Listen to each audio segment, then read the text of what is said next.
Hello everybody, finally we got it, it's finally here, WrestleMania 29. Woo! I didn't have very good expectations of how WrestleMania was going to come out.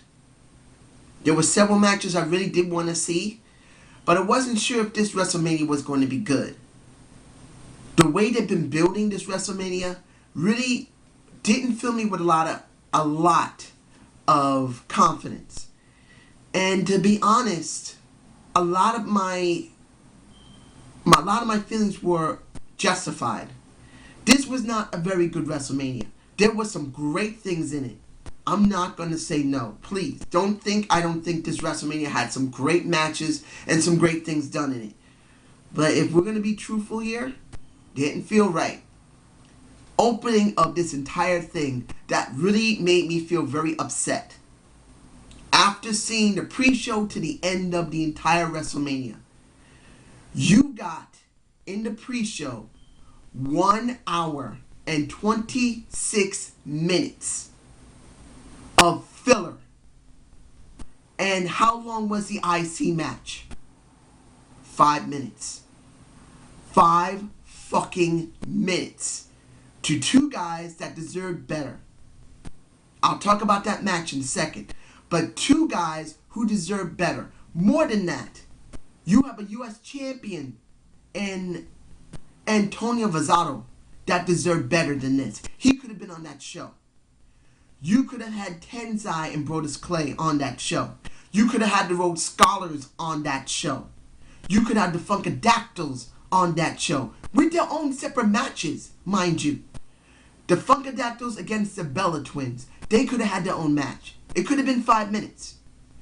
Tenzai and Brodus Clay versus Cody Rhodes and Damien Sandow. They could have had their own separate match. And Antonio Vazzato could have had his own separate match. They could have all been between 5 to 8 minutes long. And you still would have had more time for filler. Seeing good old JR was nice. I liked it. Seeing Kofi Kingston, at least he had something to do. Seeing the no. I can't just, I gotta say it properly. You know, baby, I've always dined with kings and queens and ate pork and beans. I am the plumber's son. I am. You don't even need me to say his name. Dusty Rhodes, baby. I was glad to see these guys. But they could have devoted this time to at least IC Championship, that's 1 on my pinky. US Championship, that's 2. The Bella Twins versus the Funkadactyls, that's 3. And the Rogue Scholars versus Tensai and Brodus Clay. That's 4 matches that could have been done within 30 or 40 minutes. If you're going to be really giving them time. They could have done this under 25 minutes. They could have done it in 25 minutes if they had to. And they would have still had a whole hour to kill. This was disgusting. I just did not like it. The match between Miz and Wade Barrett was rushed. I didn't feel that good about it. The Miz did pull off a very nice move to put his figure 4 leg lock on for a second time. Second time, 2-2-2. He put it on twice. The second time he finally won the IC Championship. But I felt it was really rushed. And he deserved more time than 5 fucking minutes. Sickening. Now let's get into WrestleMania. First, 6-man tag. The All-Stars of Sheamus, of Big Show, and Randy Orton versus The Shield. Seeing, and I said this before, seeing Sheamus and Randy Orton, I felt like they were going to become a tag team on their own. This might actually make some sense later in what I'm going to say. But seeing that they were only willing to tag each other most of the time and left the Big Show out of the entire equation made me think that something was going to be screwy at the end of this match. And I was right. But I just didn't know what it was. I thought maybe Randy Orton may turn heel. I definitely wasn't sure about Sheamus, but I thought Randy Orton. What did we get? We got Randy Orton getting pinned by... Ooh, I was actually quite shocked about this. I thought it might have been a Sheamus or a Big Show. But you got Randy Orton pinned by Andrews? I was shocked. I was really shocked. I didn't expect Randy the job. It actually, I'm going like, what the hell? So, seeing that was actually quite a nice surprise. I expected the All-Stars to win this, flat out. But the Shield winning was actually a nice touch. And then seeing Big Show knock the fuck out of both of them, he KO'd first Sheamus, then he KO'd Randy Orton. I have no idea what they're going to do with these three still. I have a feeling they're still going to have their conflict between these two and still have them together. And I think when Extreme Rules comes around, they're going to win, finally. But it is something different. We don't usually see a faction actually get over well enough without some type of losses constantly. So it was something. Next. Was very surprised and very happy about this one. Ooh, Mark Henry. Gotta say it clearly. Mark Henry versus Ryback. This was actually a pretty interesting match. It was all power. You didn't see incredible amounts of speed in this match. You saw a lot of strength in this match. And I think that's what made the match more interesting. Usually when we see big guys, they're always running at each other with big impact, which they did in this. But I really believe Mark Henry slowed down the match a bit. Mark Henry is a very good veteran. He's been around at least 17 years. At least. And he dictated this match. He dominated this match, baby. He dominated that shit. I said I wanted to see Mark Henry. I said I wanted to see Mark Henry. Smokey, my boy, wanted to see Mark Henry win. We got what we wanted. Mark Henry wins. But then there was something wrong with this, which I don't understand. You let Mark Henry win dominantly. When he was about to get a shell shock, he grabs the ring rope, and then what do we get from a Ryback? A splash. He gets splashed by Mark Henry on his back, and Mark wins. There was no shenanigans. There was no dirty dealings. Mark Henry won that shit. So why the fuck did they have to let him job? Why did he have to do a shell shock? Why? Why did Ryback need to do a shell shock? Some people are going to say he had to do a shell shock. You heard how the people were. They were angry that he was losing. Yes, that's true. And this is how you promote a feud. Let the heel get all the heat necessary. Ryback did not need to get a shell shock. I know Ryback has been losing since TLC and a little before that. I know. But if you really want to put Ryback over, I know Extreme Rules sucks. It's better that Ryback gets a signature win at WrestleMania. But I guess they didn't believe that Ryback was enough. Even though he got great cheers when he started getting into it, and people were literally booing that Ryback was losing. That's a good sign. One, that means Mark Henry's doing great as a heel. He's doing his job well. Two, Ryback has now gotten the crowd to the point where they want to see him win. So seeing him lose was actually a good thing. But seeing him get the shell shock on Mark Henry was not necessary. I'd rather see it in the next pay-per-view. Build up into it. So the next pay-per-view, people will be screaming that he got the shell shock. Now, it's kind of like they jerked off too early. Come on. Just didn't think it was right. That's just me. Now, the next match that didn't make any sense to me. Until I really thought about it. What happened in the six-man tag would make some sense about what happened here.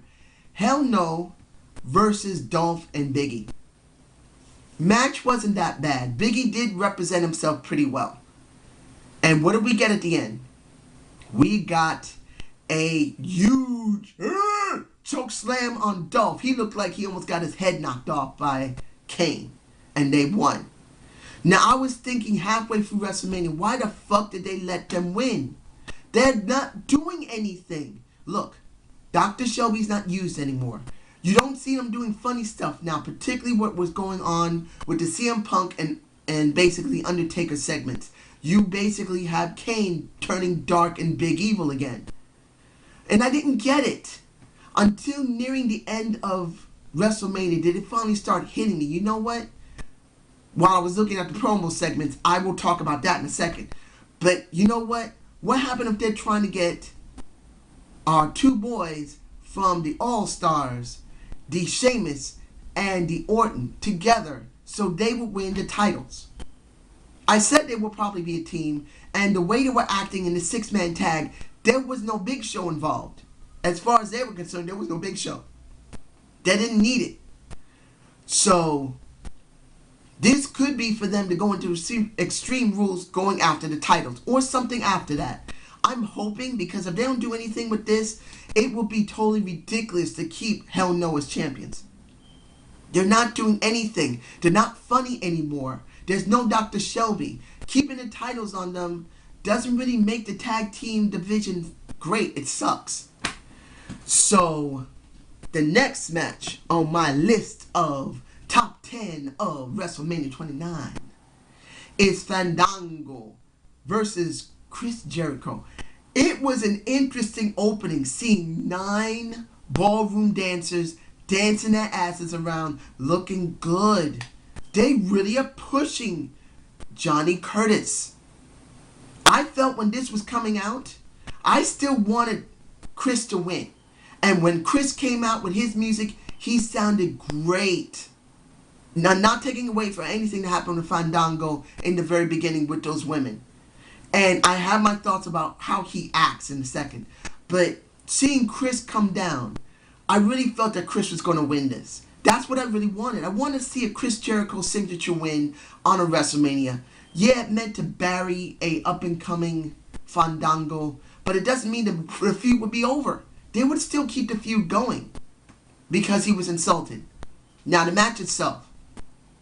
At first, I really felt that Fandango, Johnny Curtis, was sloppy. But then something hit me halfway through the match. You know what those moves remind me of?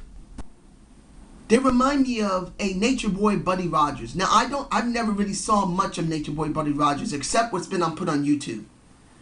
I never did see him because that was well before my time. But there was someone I did see that reminded me of Nature Boy Buddy Rogers. Nature Boy Ric Flair had that same kind of strut if it was a Buddy Rogers. I'm believing that Buddy Rogers was the one who originated that. If I'm wrong, leave a comment below, but that's what I remember. But a Ric Flair, when he was early in his development, tried to emulate Buddy Rogers, and he was sloppy at it at first, until in the late 70s, no, early 80s, mid 80s, early 90s, he had that down packed. He was just a pro at it. So you could be looking at a bite-off of a Nature Boy Buddy Rogers and a Nature Boy Ric Flair in a Fandango. Yes, he's supposed to be a guy who's basically a dancer. Yeah. But he's prancing around like those two great legends. And it makes some sense. And the flamingo drop was used not once, but twice. The flamingo leg drop. I really thought the second one would have won it for him until he moved out of the way and until Chris moved out of the way and hurt his butt. So that was a good touch. And then seeing Chris supposedly tweak his left leg and then Fandango getting the win, I did predict that he would probably need to get this win and need to get him over. But I thought maybe it might have been with the flamingo leg drop, not with a roll-up. Is that fair on Chris? I would like to see Chris get a win. Chris has been back for a while and he's been jobbing a lot to people. Yes, he won against Antonio Fazzaro a couple of weeks ago, but still, he deserves a pay-per-view win. Maybe he'll get an Extreme Rules with Fandango. You never know. Hopefully they're not going to be stupid enough and rush it and then give Chris his final win before that monthly pay-per-view comes out. So the next thing I want to talk about is commentary. Commentary with JBL was good. I felt he was the one that gave it a good dynamic. I'm not saying that I'm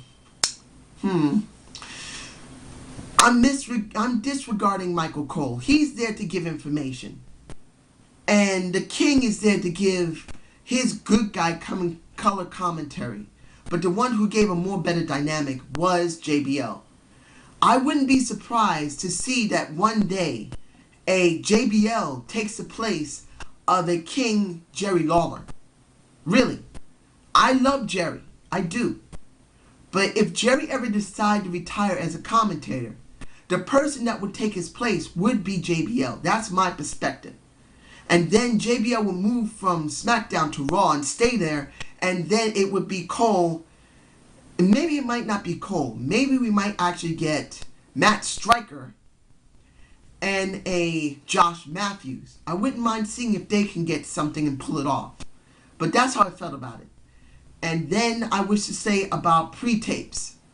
And filler was too much pre-tapes. You did a huge amount during the pre-show.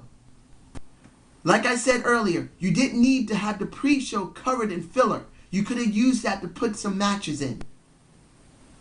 So I really felt that there was just too much filler in the pre-show and throughout WrestleMania 29. I know it was needed to set up for the next matches, but it was too much. And that kind of filters over to the halfway point of WrestleMania 29 with P. Diddy.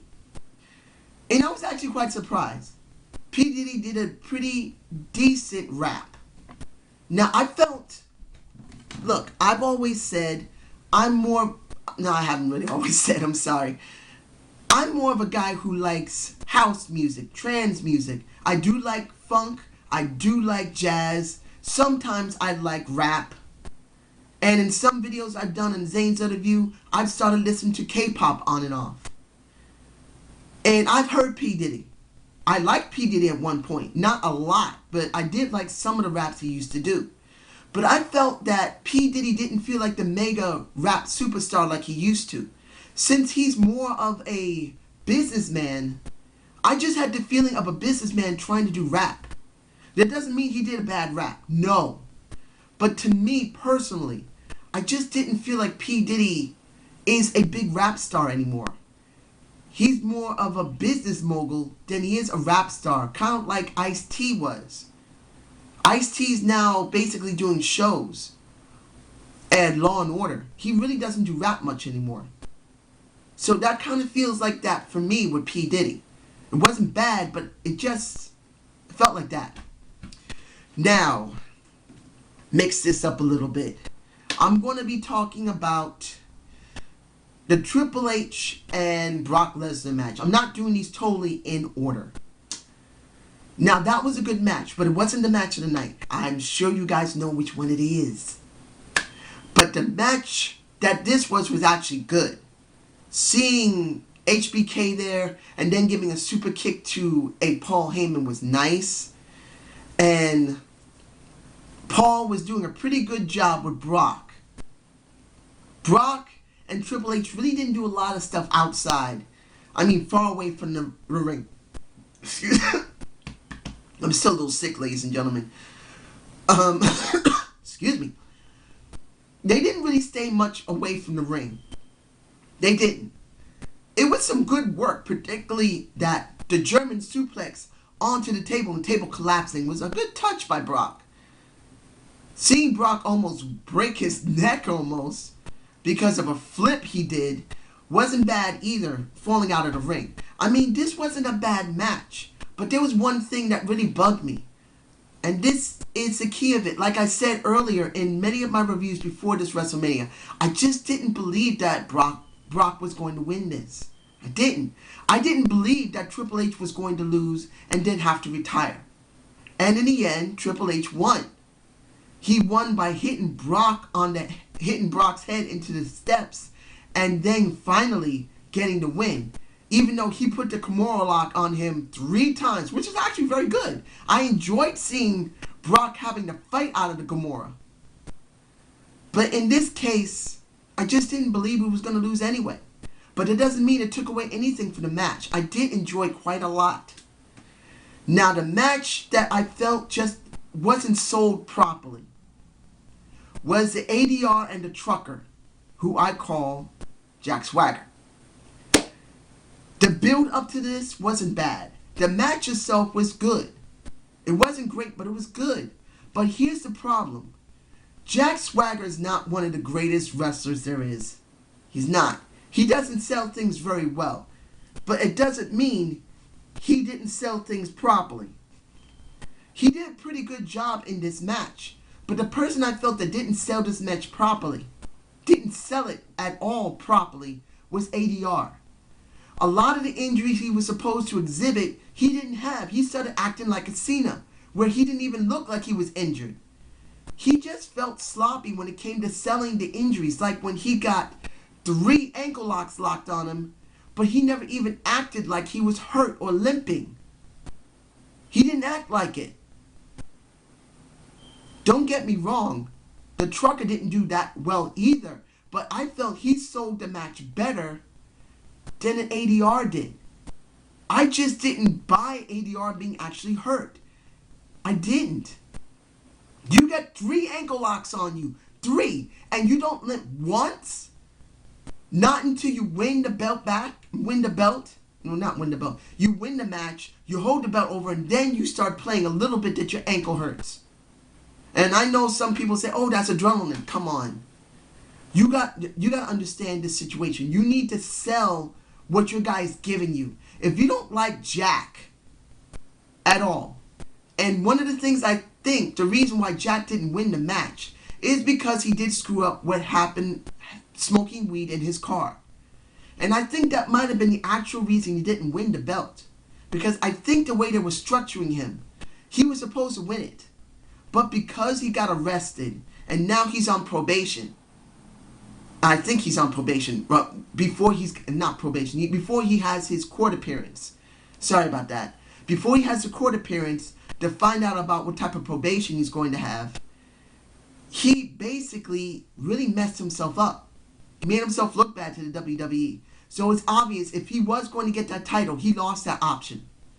So with ADR, he just didn't sell the match. Either was because he knew Jack was getting punished, and he thought, you know what? Why do I need to sell this for this guy because he fucked up? So I'm not going to sell it. If that was the reason, he really screwed up the match because it's his job to sell what his opponent's giving so people will believe it and enjoy it more. The people weren't cheering that loudly for that match. They weren't. A lot of the matches, they weren't cheering very loudly, but it doesn't mean they didn't enjoy it. But I just felt that ADR really didn't sell it properly. Next, I'm going to get this over with right now. The Cena and Rock match. I could have left this as last instead of doing the Punk and Undertaker, but I want to leave that last. This match was okay. It was a good match, particularly that The Rock looked a lot better. He looked like he was in better ring shape. I felt The Rock looked a lot better than he did when he was at Elimination Chamber with CM Punk. There he just looked really sloppy. He didn't look good. But he looked a lot better. It doesn't mean he was in 100% ring shape. But it does show that he was doing pretty well. And I was enjoying the match. But I didn't believe he was going to win. I didn't believe it. Particularly that the packages they were showing about the winner, John Cena, just seemed more legitimate. I know there was some parts about that showing the people saying, I believe in a Rock and all that kind of stuff. But you know what? The way they had John Cena taping his hands up, acting like Rocky, that just makes you think he's going to win. If they didn't do that, that would have been a little bit more believable. But I didn't believe he was going to lose. And I was hoping for maybe there would be a change in Cena after the match. We got a hug between Cena and Rock. Seriously? You know what? I'm going to say this right now. I did not see any benefit for Cena facing The Rock. Except getting a new title. Really. What did we get to Cena? We never got a road redemption. We never saw Cena at his lowest because he always was peppy and said, I'll rise above it. I'll never sink down into a low level.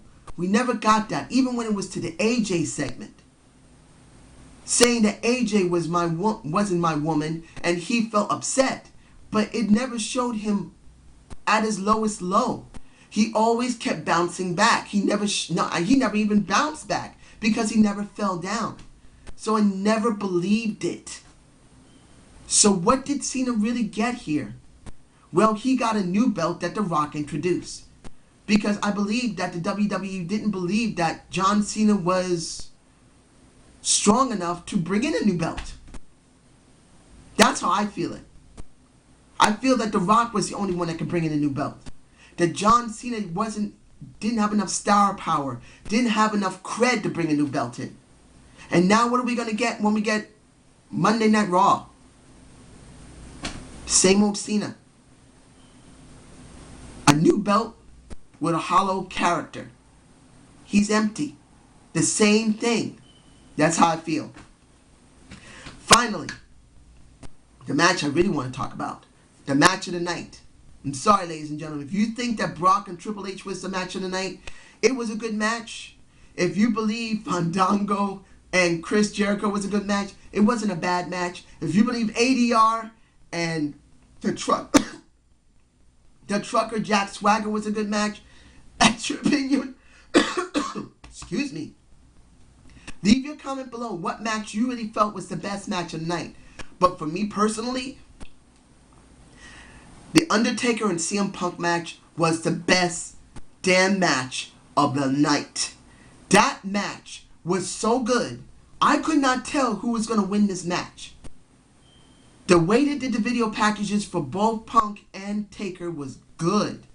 I enjoyed how they did it. I enjoyed the beginning of the match. The middle of the match was good. At least 2/3 of the match was so good, I actually had the fear that they were going to drop the streak to CM Punk. That's how good the match was. It was that damn good. But there was something that was irking me. The way Undertaker was acting. He wasn't, to me. Anyone else, leave your comment below. But that Undertaker didn't feel like the dead man. He felt like the American badass. That's how he felt to me. At least not until the very end of the match. Because he really felt like the American badass Undertaker at the beginning of the match, in the middle of the match, and nearing the end. And then we saw a bit of the old dead man that we loved so much. That's how I felt. Tell me how you felt. And I'm not saying the American badass was a totally terrible gimmick that the Undertaker went to. No. But that's how I felt. It really did feel like the American badass was fighting at first. And then we got the old big evil dead man just at the end. That's how it felt to me. And then when he reclaimed the urn was a lovely touch. I really enjoyed it. That was the best match of the night for me. I just didn't know who the hell was going to win. That was the most exciting match. I enjoyed it very much. Now, how do I rate this? To be honest, I'm kind of torn between a C+ and a B-. I'm actually going to give it a B-. Because the Undertaker match was the best match of the night. I did enjoy it. Seeing Fandango win was the right thing to do. Thinking that there's a possibility that Sheamus and Orton are going to go after the titles after this, that gives me some hope that we will begin to do something with Hell No and split them off maybe. The Triple H match, even though I didn't feel like he was going to lose, was still one good match. It was not bad at all. I enjoyed it. But when it came to ADR and the Trucker, ADR didn't sell it well. When it came to Cena and The Rock, I didn't believe Cena was going to lose. I didn't believe Cena was on a redemption tour. And when he got the title, I felt that that title is around the waist of basically an empty character. Because there's nothing there. It's the same Cena. He never really acted like he was lost. He never acted like he was destroyed. Like a AJ Styles, for goodness sake. And AJ Styles was a better character in losing everything than a John Cena. If they'd done something like an AJ Styles bit, where you just see John just begin to spiral down, I would believe that. I didn't believe nothing. So I hope you enjoyed the Zane's View. Subscribe and comment to my channel, ladies and gentlemen. got it this time. I'm feeling better. I'm still sick a little bit. Still have a problem, but I've gotten better. So I hope you enjoy this, and I will be doing my Raw review soon. Have a good night.